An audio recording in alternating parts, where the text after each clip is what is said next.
The scream hit me before I even saw her. Not a scream of fear, not the kind that comes from someone surprised or hurt. This was the kind that comes from someone who has been afraid for so long that fear has burned itself out and left something else behind. Something harder, something that does not ask for help because it has stopped believing help exists.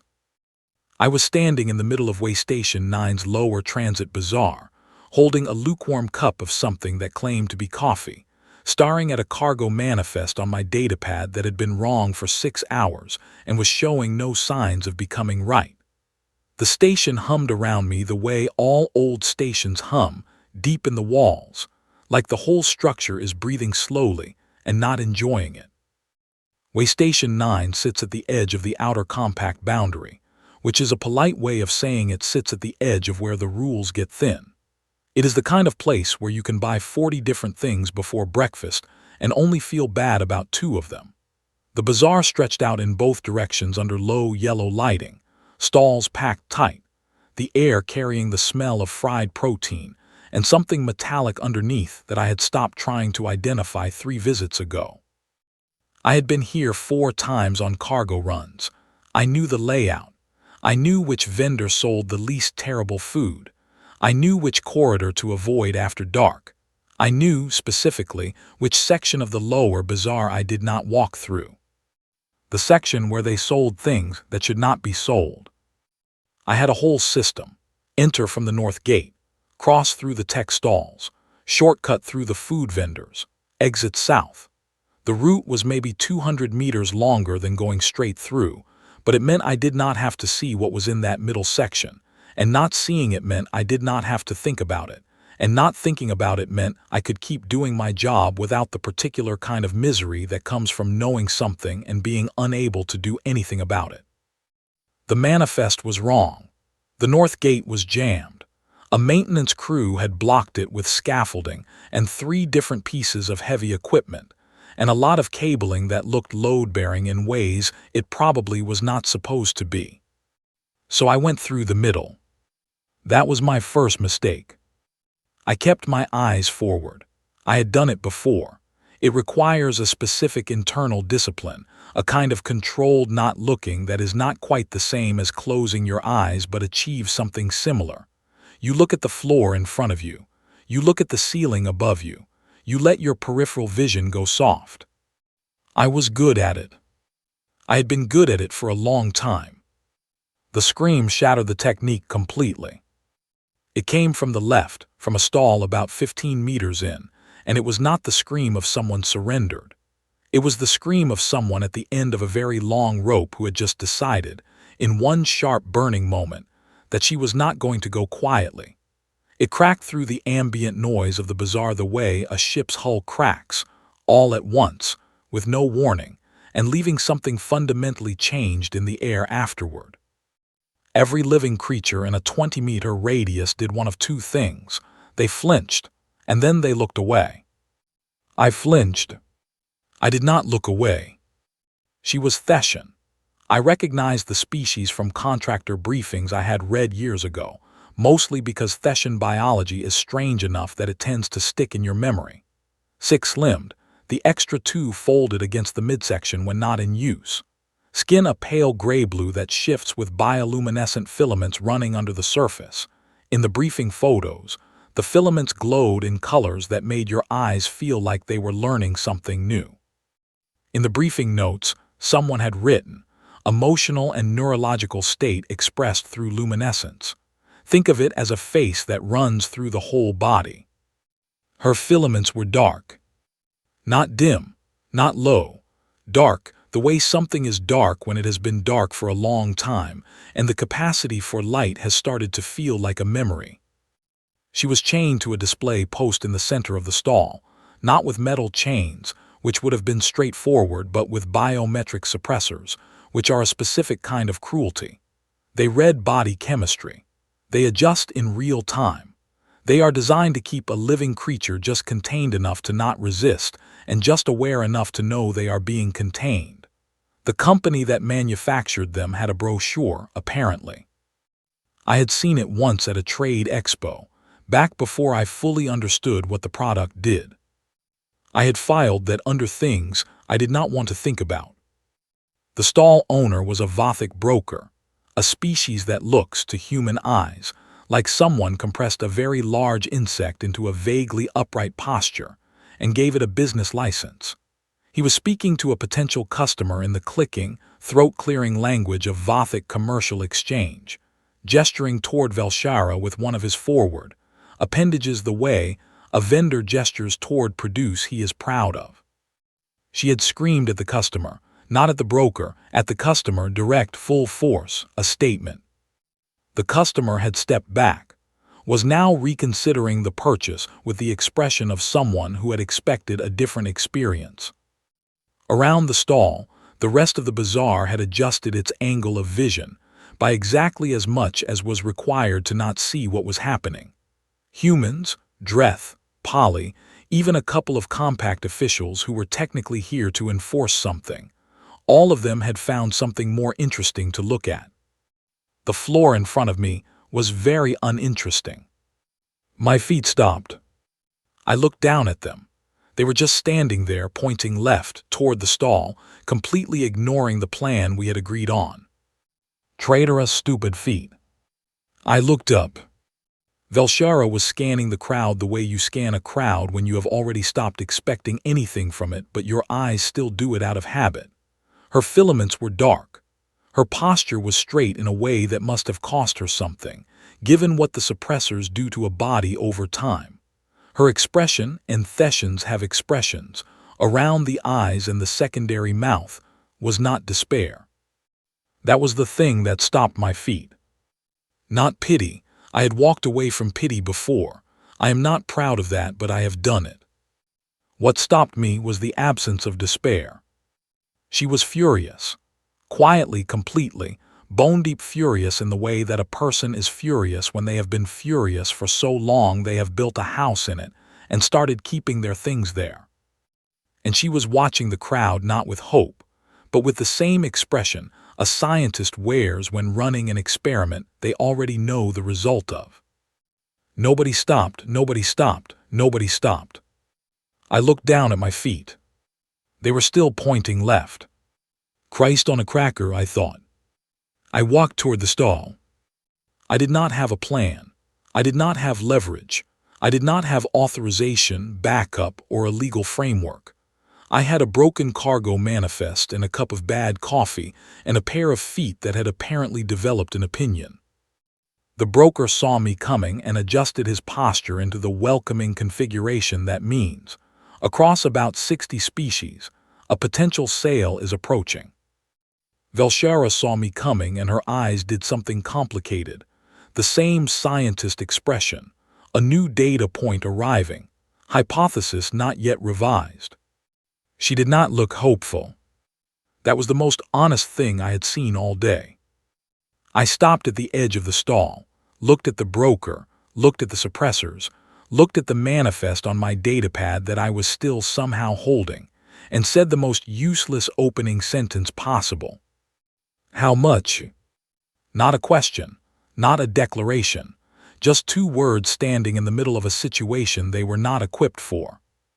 The broker's forward appendages folded in the configuration that means pleased.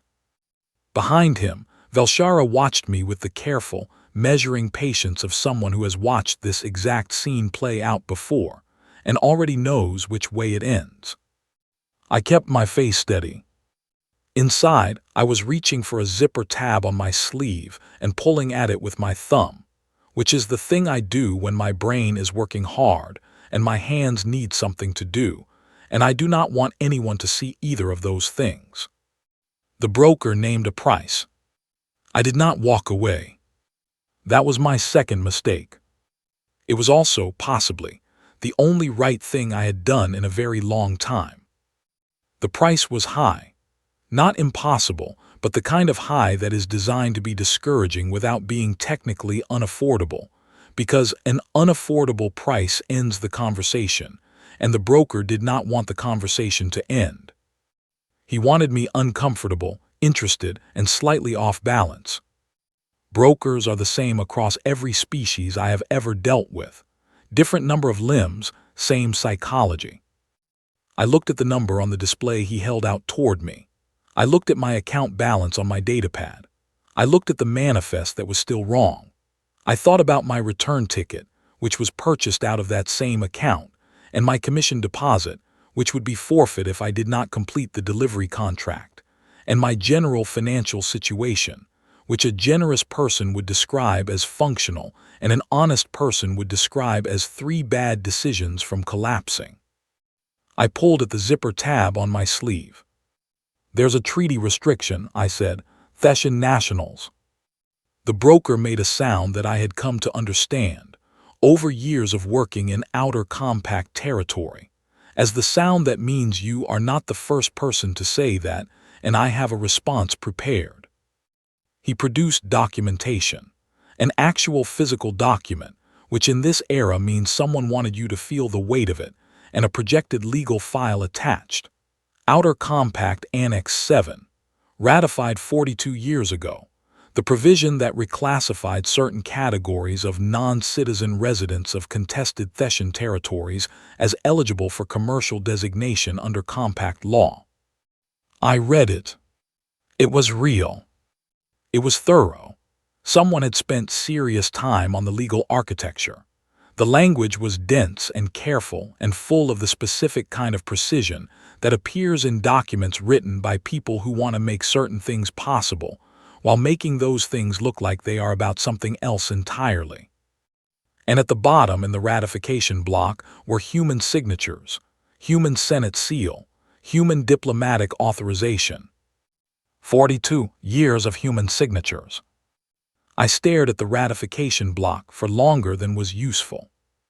The zipper tab came off in my hand. I looked down at it, small piece of metal, shaped like a small hook. I had been pulling at it for years without ever quite finishing the job. Now it was just sitting in my palm, completely separate from everything it had been attached to. I closed my fingers around it. When I looked up, Velshara was watching me, not the broker, not the documentation, me. Her filaments were still dark, but the angle of her attention had shifted, the way attention shifts when something unexpected has entered a situation and the brain begins running new calculations.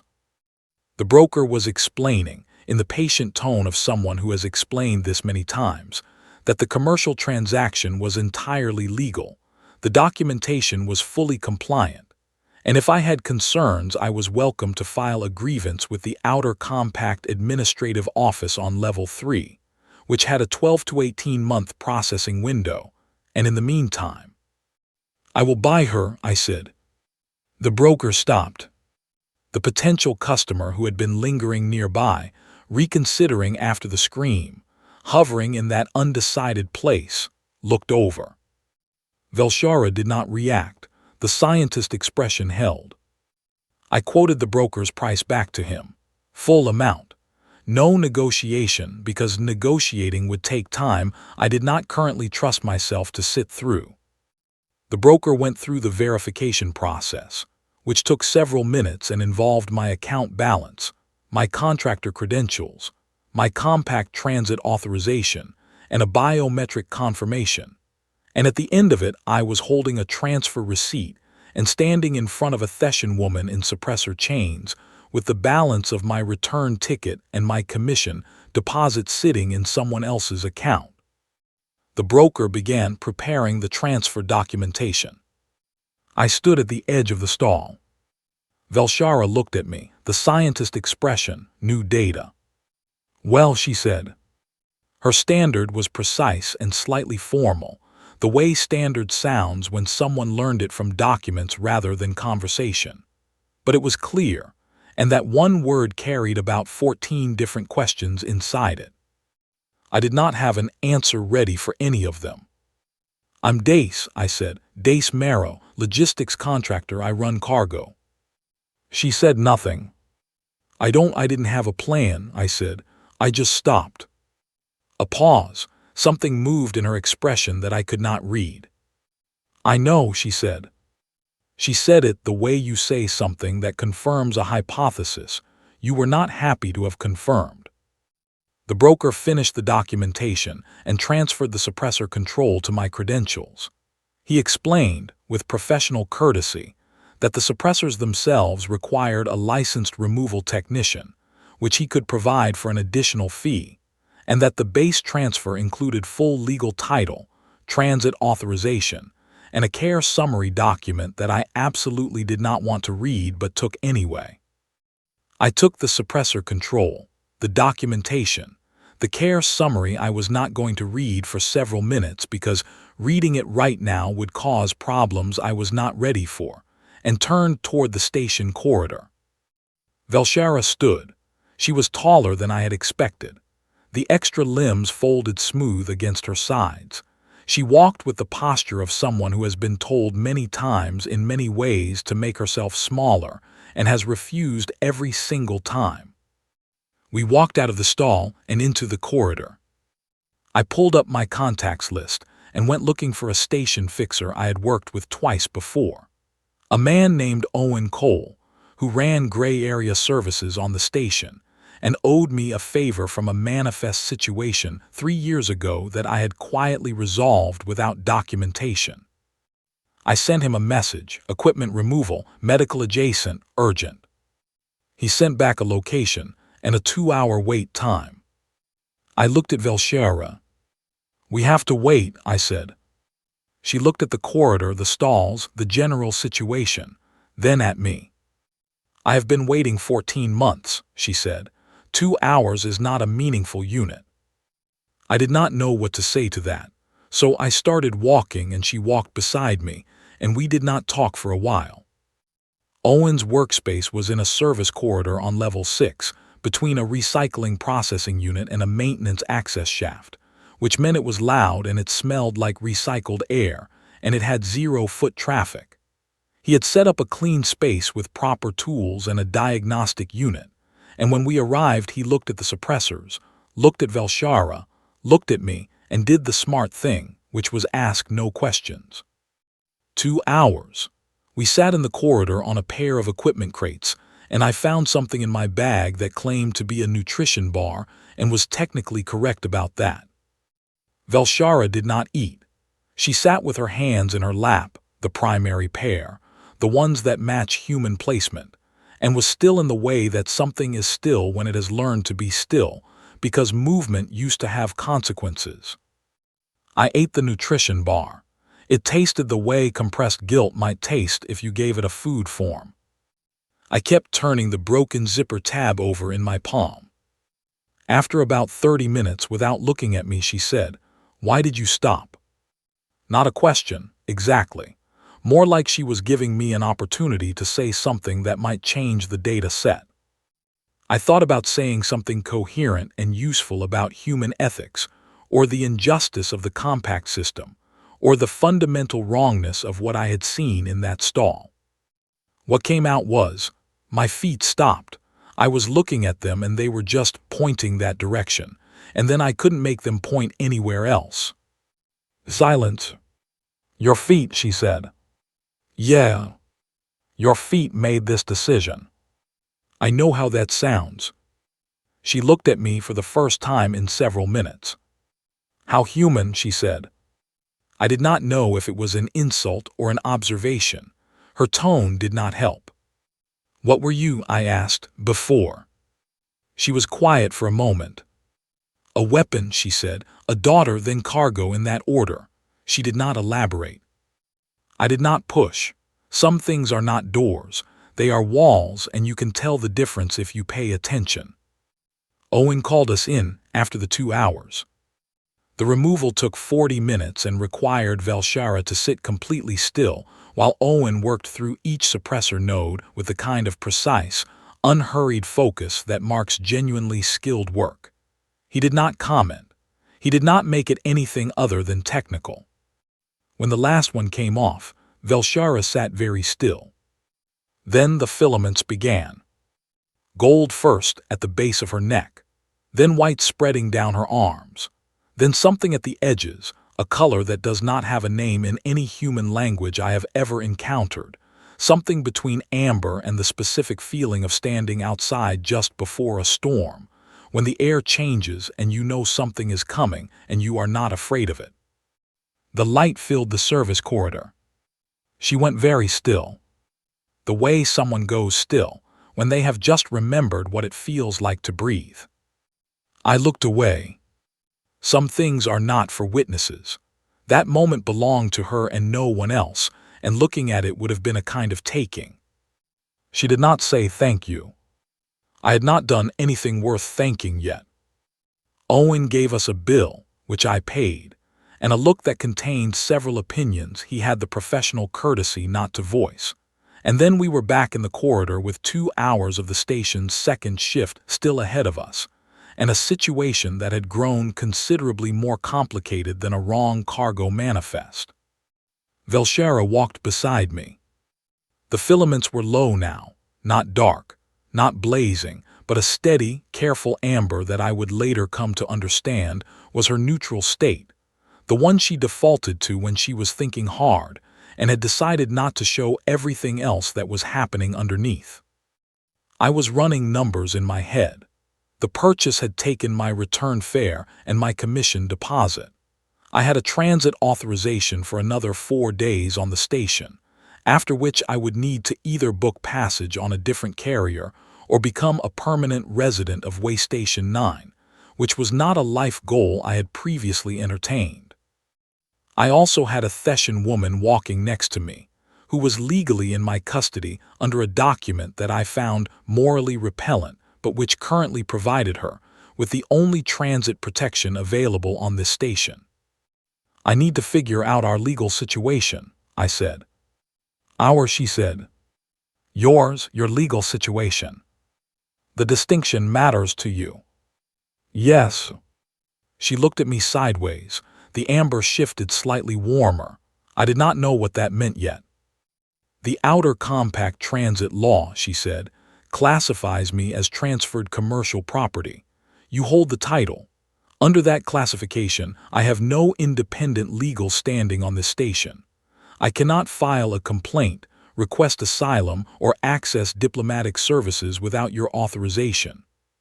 She said it the way someone says a thing they have had a long time to sit with. That's a problem, I said. I have a list of problems, she said. You can be at the top of it or near the bottom, depending on what you do next. I pulled out my datapad and started looking up compact law on Thesan nationals. Velshera watched me do it. You will not find a clean solution, she said. 42 years of ratification creates significant legal sediment. I know. The asylum route requires a sponsoring diplomatic entity, the Thesan embassy on the station. There's a Thesan embassy here. She stopped walking. I stopped too. She looked at me with an expression I would come to know well over the following weeks, the one that appears when I have said something that reveals a gap in my knowledge that she finds both surprising and, on some level, a little bit funny in a way she has decided not to show. There is a Thesan diplomatic channel on every outer compact station above Category 3, she said. The compact requires it as part of Annex 3, which predates Annex 7 by 6 years. Annex 7 is the one that classifies people like me as cargo, yes. And Annex 3 requires a diplomatic channel for the people that Annex 7. Yes. I thought about that for a moment. That is a specific kind of cruelty, I said. It is a specific kind of legal architecture, she said. The cruelty is incidental to the function. The function is profit. The embassy exists to prevent political incidents. It does not exist to prevent the thing that creates the incidents. We started walking again. Have you contacted them? I asked. She was quiet for 3 steps. I was not permitted communication access for 14 months, she said. 4 words, 14 months. I was not permitted. I kept my face steady. We found a station directory kiosk, and I looked up the Thesan diplomatic channel, which was located on level 9 in the diplomatic quarter, a section of the station I had never had reason to visit. I messaged ahead using my contractor credentials, which was the wrong kind of introduction, but the only one available. While we waited for a response, we found a food vendor on level 4 that had seating and served things identifiable as actual nutrition. Velshara studied the menu with the focus of someone who has eaten things that were neither food nor a choice for a considerable period of time, and is now in the presence of options. She chose 3 things. She ate them with careful, deliberate attention, not rushing, each bite given the consideration it was owed. I ate something that claimed to be a rice derivative and was at least honest about it. "Tell me about logistics," she said. I looked up. It was an unexpected direction. "Why?" "You said you run cargo. I want to understand what that means, the actual daily operation." So I told her. The manifests, the carrier contracts, the jurisdictional paperwork that multiplies every time you cross a compact boundary, the weight calculations and the routing and the way a 2-hour delay in one port cascades into 3 days of rescheduling. The specific loneliness of being a person whose primary relationship is with shipping documentation. She listened with complete attention, not politely, actually listening in the way that means she was building a model in her head of how this system worked. "You are a single contractor," she said, "no company affiliation. Independent. So you have no institutional cover, no legal department, no resources beyond your personal account."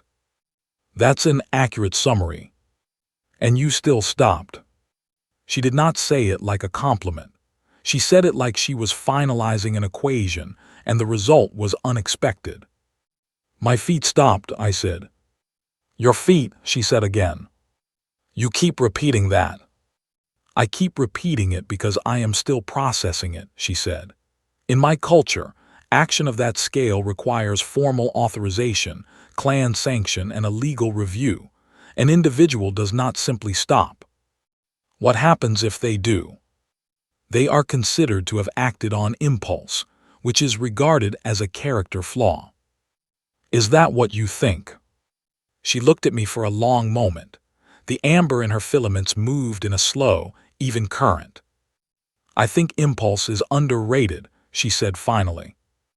The diplomatic channel response came through while we were sitting there. A representative would meet us in 2 hours. Level 9, formal protocols. I messaged back a confirmation. Velshara had gone still in a different way, a waiting way. "Your family," I said carefully, "do they know where you are?"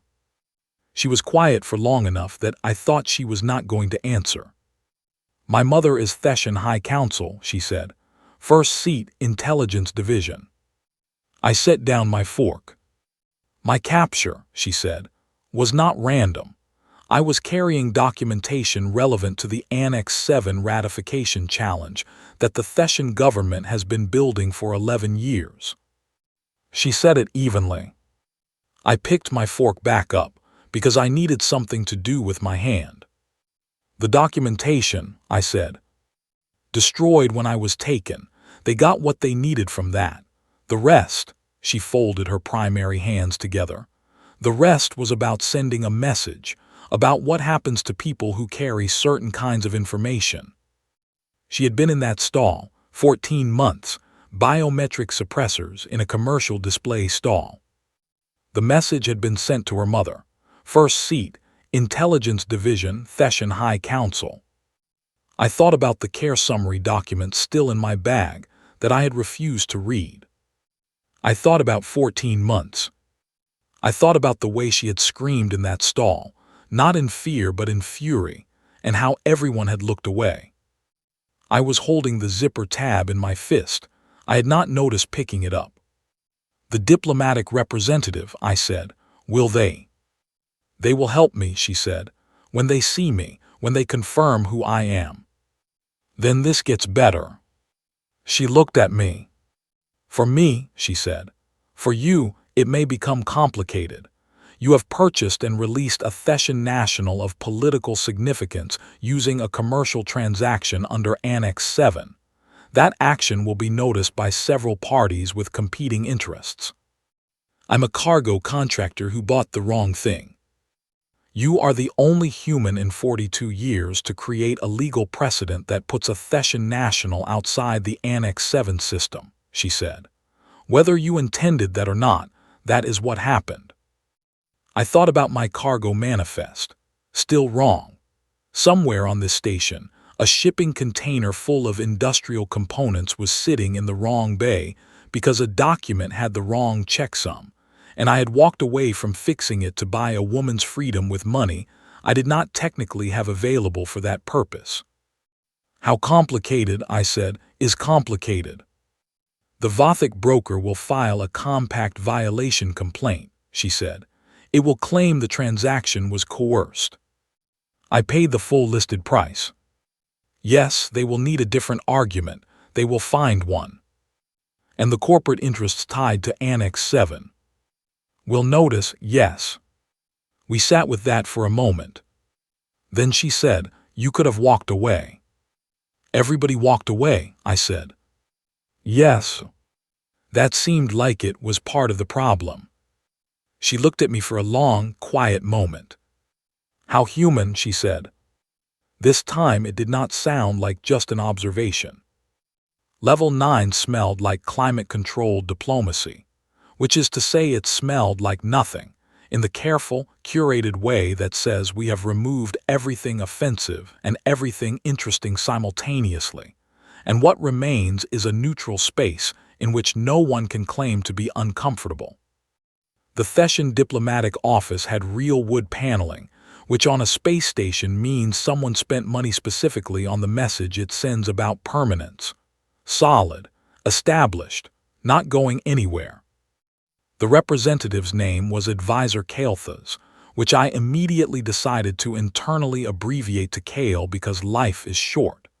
He was Thesan, which meant he had the filaments and the six-limb structure, and the additional visual processing I had read about in that old briefing document. He was also very still when we walked in. The stillness was not calm. It was the stillness of a person who is holding something large and fragile very carefully, while his body tries to process a shock that his professional training is insisting he not display. He had recognized Velshara. He said her full name in Thesan, which I could not parse, but the sound of it, the way a person says a name they thought they would never say again in present tense, did not need translation. Velshara answered in Thesan, brief, 2 sentences. Kale turned to look at me. His expression did the recalculation thing, taking in a human contractor in a worn jacket holding a datapad and a broken zipper tab, and trying to align that image with what he had just been told. You purchased her, he said. His standard was flawless. I did. Under Annex 7. That was the mechanism available. And then you came here. That was the logical next step. He looked at me for a moment longer. We have been attempting to locate her for 11 months through official diplomatic channels, he said. We filed formal requests with 8 compact administrative offices. We had 3 mediation proceedings scheduled. He paused. A human cargo contractor with no institutional affiliation solved it in about 3 hours, I said. He made a sound that was not quite a laugh. He began the formal identification process for Velshara, which involved a biometric confirmation and a documentation review, and a contact flag to the Thesan Council that was marked urgent. She sat through it with the same still patience she had brought to everything since the suppressors came off, not detached, not exhausted, just present and waiting. I sat in the anteroom and read the care summary document. I read it once. I put it away. I looked at the wall for a while.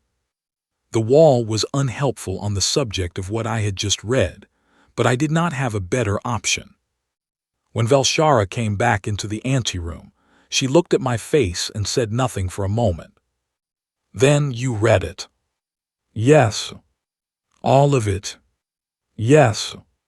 She sat down beside me, not close, the appropriate professional distance, but beside. It does not help, she said, to stay there. I know. I have had 11 months to learn how not to stay there. I nodded. You have had about 4 minutes, she said. You will need longer. I almost said something about how it happened to her, not me, and I had no standing to sit here being knocked sideways by a document when she was the one who. She looked at me before I could say any of it. Do not apologize for having a functional conscience, she said. We sat there for another minute. Then the anteroom door opened, and a different kind of day walked in.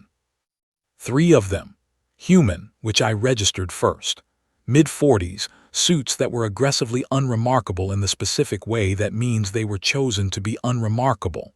Corporate Interests Division, Outer Compact. I had seen the badge style before at trade expos and tried to avoid it with the same energy I applied to the middle section of the lower bazaar. The man in front was named Cole Hargrove. He introduced himself. His handshake was calibrated to communicate reassurance and authority at the same time, which is a difficult combination and suggested extensive practice. Behind him, a woman named Lena Birch who said nothing, and held a datapad in the manner of someone whose function in the meeting was to have information available. Behind her, a man whose name I missed because Hargrove was already talking. Mr. Marrow, Hargrove said, we heard about your transaction this afternoon. We wanted to reach out directly. That was fast, I said. We have interests on this station that require us to stay current on certain types of activity. He smiled. You made quite an unusual transaction today. It seemed pretty standard. Listed price, full payment, documented transfer. Under Annex 7 provisions governing commercial designation. That was the framework the broker was using. Yes. Hargrove sat down across from me without being invited to sit, which told me something about how he had processed this situation. Mr. Marrow, I want to be straightforward with you. The transaction you made today creates a legal complication for commercial operations that several stakeholders depend on. You have effectively bought a person and taken her to the diplomatic office, I said, which was the legal next step under compact transit law. The sequence of steps creates a precedent. An individual transaction isn't precedent. Hargrove looked at Lena Birch, who pulled something up on her datapad and turned it toward me. A legal analysis, pre-prepared, which meant they had flagged the transaction before I had reached level 9, which meant they had something watching the commercial log in real time, which was interesting. The analysis argued that the purchase and immediate diplomatic transfer constituted an intentional circumvention of Annex 7's commercial chain, which if applied generally would constitute a challenge to the treaty's enforceability. It was thorough. It was legally coherent. It was also, on some level, the most honest document I had seen all day, because at least it was clear about what it was protecting and why. The treaty has human signatures, I said. 42 years of ratified international law, Hargrove said. I read it. Then you understand the scope of the interest. I understand the scope, I said. I bought one person. I had the credits available. I used the legal mechanism that existed. If the legal mechanism produces an outcome that the treaty wasn't designed to produce, maybe that's a conversation someone should have had before now. Hargrove's expression did not change. He was good at that. We'd like to discuss a resolution, he said. What kind of resolution? Lena Birch turned the datapad to a different page. It was a number, a large number, in my account currency, with a timeline and a non-disclosure structure attached. I looked at the number. I looked at my account balance in my head, which was currently registering a deficit that could be accurately described as motivating. I looked at the wall. The wall was still not helping. No, I said. Hargrove recalibrated. A small adjustment in posture. The reassurance component of the handshake energy dialing back, the authority component dialing forward. Mr. Marrow, I would like you to leave the diplomatic office, I said, because I'm pretty sure you don't have clearance to be in this section of Level 9. Lena Birch checked her datapad. The man whose name I had missed said, for the first time, "We have a general access authorization for." "Diplomatic anteroom," said Kale, appearing in the inner door, "is a restricted access space under Compact Station Law, Section 12, Paragraph 4. General authorization does not cover it." He looked at Hargrove with the expression of someone who is very good at remaining polite while communicating something that is not polite at all. "I will need to ask you to proceed to the public consultation area on Level 7 if you wish to pursue a discussion." Hargrove looked at Kale, at Velshara, who had come to stand beside Kale in the doorway, at me. He stood up, buttoned his jacket, smiled the smile that promises this is not finished. "We will be in touch, Mr. Marrow." They left. The three of them walked out, and the door closed. And the climate-controlled diplomatic silence settled back into place. Velshara looked at me. "You refused the payment," she said. "Yes." It was a significant amount. I noticed. "You are currently in a financial deficit that will complicate your ability to leave this station." Also noticed. She was quiet for a moment. Then she turned to Kale and said something in Thesan, several sentences. Kale listened. His filaments, which were a silver blue, moved in a slow pattern I could not read. He responded, brief. Velshara turned back to me. "I'm invoking a Thesan legal right," she said.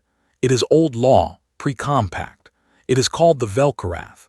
She said the word the same way she would say the name of a tool she had decided to use. "It is a blood-sworn bond. Under Thesan law, it designates you as a protected party under Thesan national jurisdiction. It means the Council has legal standing to extend resources on your behalf. It means the Vothic broker's complaint cannot proceed against you unilaterally. It means the corporate interest group cannot approach you again without going through Thesan diplomatic channels." She delivered this information like a situation report. "It also means," she said, "that I am bound to act in your interests, not ownership, not debt. Action. If I am asked to choose between your welfare and another interest, the right requires me to weight your welfare." I looked at her. "Did you just marry me?" I said. She looked at me with the expression she had been developing for a while, the one that holds a very specific kind of patience. "How human," she said, "to assume that is the only reason one person binds themselves to another." Kale made a sound that I was fairly certain was Thesan for suppressed laughter. "I did not marry you," Velshara said. "I made you worth defending. There is a difference." I sat with that. Outside the station somewhere, a cargo manifest was still wrong. My account was technically empty.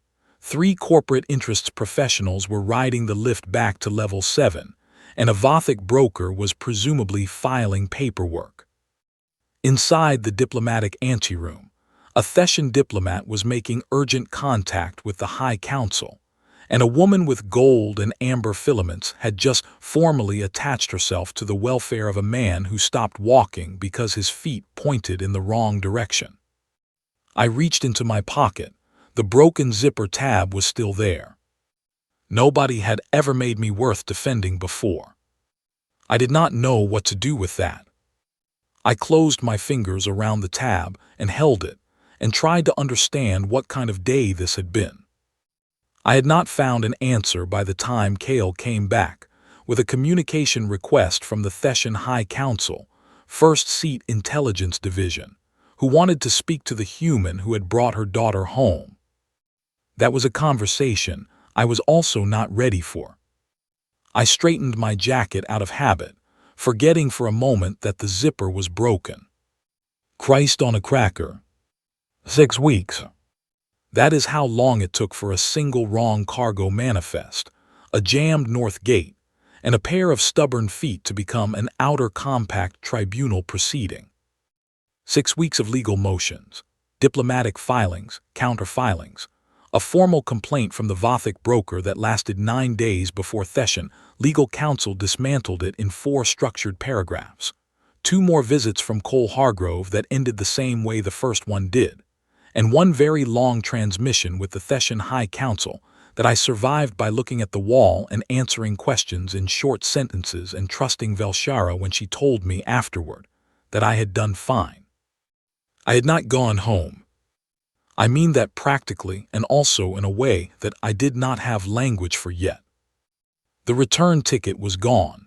My cargo contract had lapsed without the delivery, which meant the company had hired another contractor and filed the standard abandonment notation on my record. The commission deposit was forfeit. From a professional standpoint, I had effectively set fire to the previous 8 months of work. Cale had arranged transit accommodation on level 9. A small room, a cot, a desk, a window looking out at the station's exterior, which is mostly structural plating and signal arrays but has, at a certain angle, a view of the star this system orbits, which is orange and very old and does not care about Annex 7. I spent a lot of time looking at that star. Velshara spent a lot of time working. I mean this literally. The woman did not stop. From the morning she spoke to her mother on the High Council transmission to the morning the tribunal convened, she worked an average of 16 hours a day on the legal challenge to Annex 7's commercial designation provision. She worked with Cale, with 3 Thesan legal specialists who arrived by shuttle on day 4, with a human rights legal observer named Paula Vance, who had been waiting 11 years for a viable challenge, and could not quite believe one had landed in her inbox via a cargo contractor from the Midwest. Paula was sharp and fast, and had the energy of someone who has been holding a very heavy thing for a long time, and has finally found someone to help carry it. I liked her immediately. She liked me in the way that people like a piece of unexpected evidence, with a kind of bewildered gratitude. "You just stopped," she said the first time we talked at length. "No affiliation, no agenda." "My feet stopped," I said. She looked at me the same way Velshara had, that particular expression. "Do you understand," she said carefully, "that the entire legal argument rests on that? The precedent requires an individual, unaffiliated, non-political act. If you had been with a rights organization or a corporate interest or any institutional actor, the compact tribunal could classify it as an organized circumvention. But you're just a cargo contractor with traitorous feet. You're a private citizen who used an available legal mechanism for a personal decision that had no prior coordination with any party. That is the only kind of act that breaks Annex 7's precedent without triggering the political interference clause." I ate a protein bar while she explained this to me. It tasted the same as all the others. "So my complete lack of a plan," I said, "was actually the plan." Paula looked at the ceiling. "Please never say it that way to the tribunal," she said. Velshara had been listening from across the workspace. Her filaments did the warm amber shift that I had started to understand, meant something had landed in a way she found unexpectedly satisfying. The tribunal was held in the compact arbitration center on level 12. It was larger than I had expected, a formal hearing space with tiered seating for observers, and a main floor for the presenting parties and 3 arbitration judges behind a raised bench at the front. The compact seal was on the wall. Real wood paneling again, matching the diplomatic office, which suggested that permanence was a recurring aesthetic priority for the people who built these spaces. The observer seating was full. This surprised me. Cale explained on the way in that the Annex 7 challenge had drawn attention across several compact member species, some with direct stake in the outcome, some watching for political implications, some who had been waiting for this specific filing for years. I found a seat in the back. Not the observer section, the actual back row of the main floor, against the wall, where I could see the whole room and nobody was looking at me. I had a nutrition bar, I had the zipper tab in my pocket. I had my datapad, which I had stopped checking the cargo manifest on approximately 3 weeks ago because that ship, as it were, had sailed. Paula Vance presented the opening argument. Clear and precise, building the case from the foundation up, what Annex 7 was, what it did, what the 42 years of precedent had produced in human terms, in numbers, in documented cases. Then she presented the precedent case. She presented me. Not dramatically.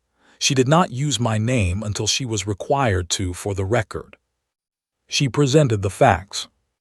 An individual, unaffiliated human contractor, using the available legal mechanism, had made a personal transaction that had resulted in the diplomatic recognition and protection of a Thesan national of political significance, thereby demonstrating that the mechanism of Annex 7 could be used in reverse, that the same commercial apparatus that had been used for 42 years to maintain the designation could be used by an individual with no institutional backing to undo it.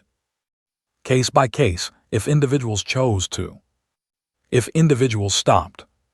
The compact legal representative for the treaty maintenance position was a Dreth jurist named Orvath who had, reportedly, defended more treaty provisions in this room than anyone else currently practicing.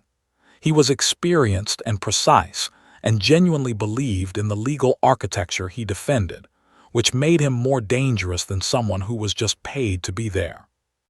He made the argument clearly. The treaty was ratified, 42 years of precedent, compact-wide stability, economic structures across member species that had built around the framework. The precedent created by a single unaffiliated transaction was insufficient to overturn a ratified treaty provision. If individual action could destabilize treaty law, no compact agreement was stable. It was a good argument. Paula countered.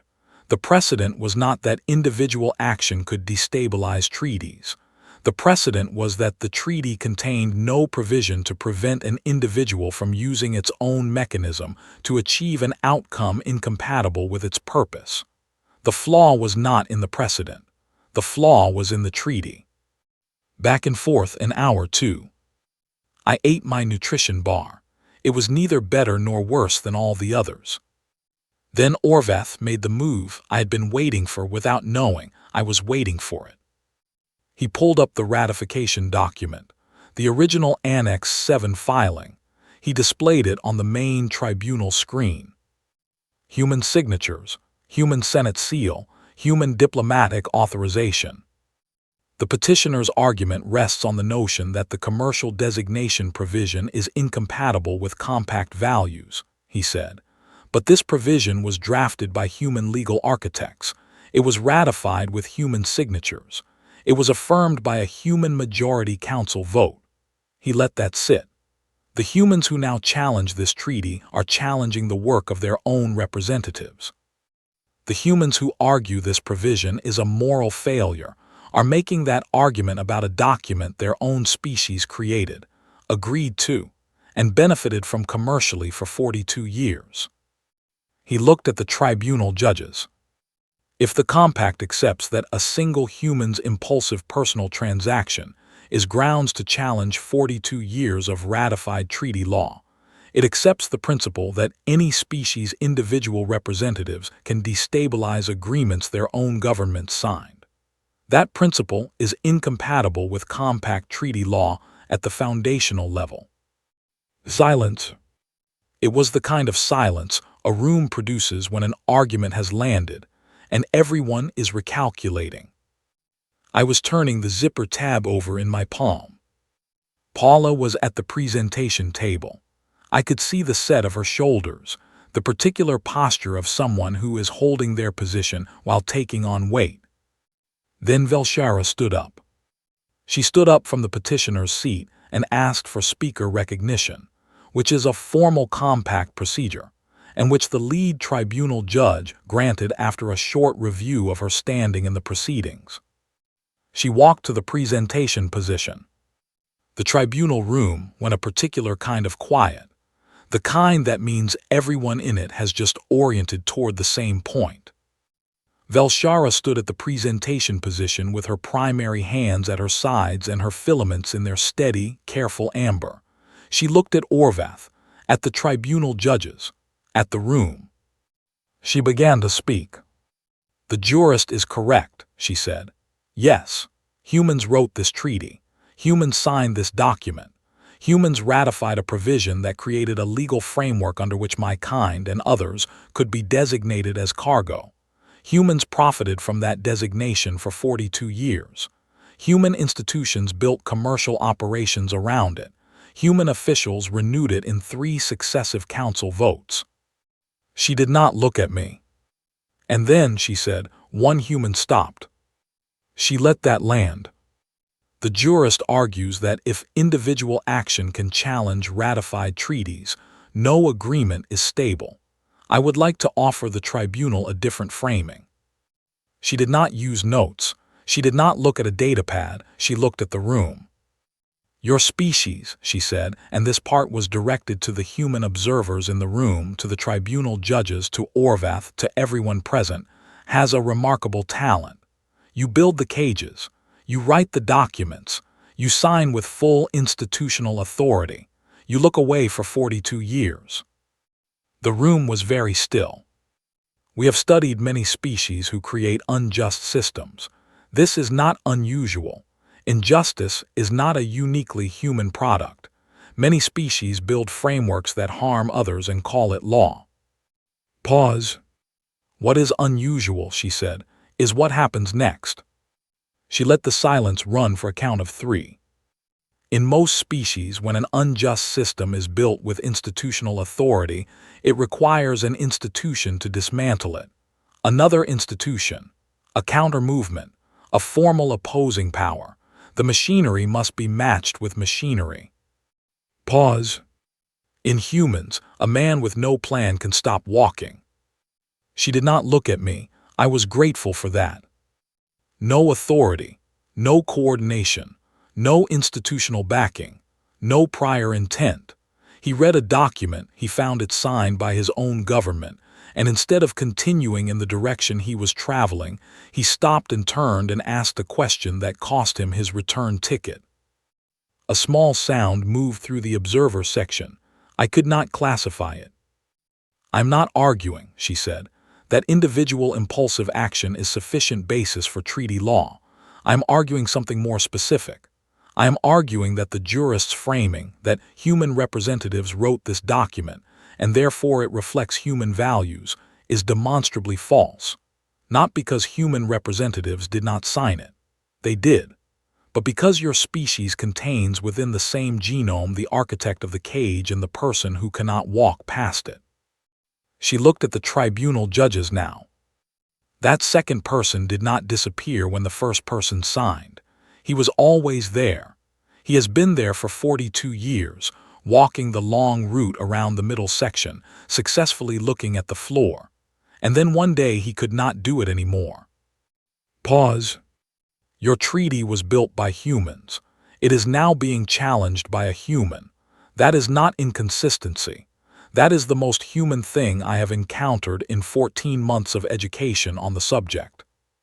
She did not rush the next sentence. "I do not know what to do with your species," she said. "I do not think you know either. You contain the capacity for extraordinary harm and the capacity for extraordinary correction, and they appear to live in the same people at the same time and express themselves based on variables I cannot fully model." She looked at the room one more time. "But I know this," she said. "I was in that stall for 14 months. Every day someone walked past. Every day every species, every type of individual looked at the floor or looked somewhere else and kept walking." Pause. One human stopped. She returned to her seat. The tribunal room held its silence for a moment that felt longer than it was. Orvath did not respond immediately. He had the expression of someone looking for a countering argument while knowing, on some level, that the argument just made was not the kind that gets countered with legal logic. The lead tribunal judge called a recess. I sat in the back row with my thumb pressing the broken zipper tab into my palm and tried to be present in my own body, which was struggling. Paula came and sat beside me during the recess. She did not say anything for about 2 minutes. Then she's brilliant. Yes, I said. The genome framing will be in legal journals for 30 years. Probably. How are you doing? I thought about how I was doing. I need to get a new jacket, I said. Paula looked at my sleeve. You can probably afford one now, she said. The Thesan Council filed a contractor compensation acknowledgement this morning. I looked at her. Kale processed it yesterday, she said. Legal work assistance, classified under Compact Section 4B, sufficient to cover transport and 6 months of operating costs. I sat with that. They didn't have to do that, I said. No, said Paula. They also didn't have to send 3 legal specialists and a diplomatic attaché to help argue a case for one person who was purchased by a man with no plan. She paused. I get the impression the High Council takes the Velkarath right seriously. The recess ended. The ruling took 40 minutes to deliberate. When the lead tribunal judge read it, the language was measured and formal, and wrapped the conclusion in enough legal architecture that it took Paula whispering a translation of the technical terms for me to fully process it. The Annex 7 commercial designation provision was referred for a mandatory review process under compact law. Pending that review, new designations under the provision were suspended. Existing designations would be subject to individual diplomatic review through the relevant national channel. It was not the immediate full repeal that the challenge had asked for. It was what the tribunal could grant without creating the treaty instability that Orvath had argued. But the designation was suspended. New cases stopped. Existing cases under review. The review process had a timeline, a legal obligation. It was not a shelf, it was a clock. Around me, the observer section was processing this. The sound of multiple species recalculating simultaneously is a particular ambient noise, not loud but dense, like weather changing. Paula had her head down, making notes at a rate that suggested she had not slept much recently and was about to sleep even less. Kale was speaking quietly with the Thesan legal specialists. Orvath was conferring with his team in the low, controlled tones of people, deciding what comes next. I stayed in the back row.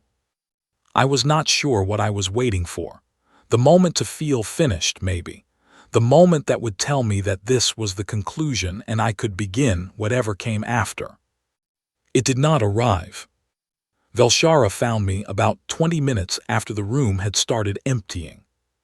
She sat beside me, not close, the same distance as always, the professional space that I had stopped trying to interpret. Her filaments were doing the thing with the color that has no name, the one between amber and the feeling before a storm. The tribunal room was almost empty. 2 compact clerks were gathering documentation at the front. The overhead lighting had shifted to standard, which on level 12 is white and clean and very ordinary. You didn't look at me, I said, during the speech. No. Why? Because the argument did not need you looking undone in the back row. I considered that. Was I looking undone? You were holding that zipper piece like it was the structural support for everything currently in your chest, she said. Which, yes. I opened my hand. The tab was there. I still don't have a way home, I said. She looked at me. How human, she said, to save someone and then immediately worry about logistics. I'm a logistics contractor. It's literally I know what you are, Dace Marrow. She said it the way she had said things in that diplomatic anteroom 6 weeks ago, not as reassurance, not as a comfort, as a statement of confirmed data. I know what you are. She did not say anything else. Neither did I. Outside the station, Through the window at the end of the corridor we could see from here, the orange star that did not care about Annex 7 was continuing its long, patient work of being a star. I put the zipper tab in my pocket. I still did not have a plan. My feet would figure it out. They usually did.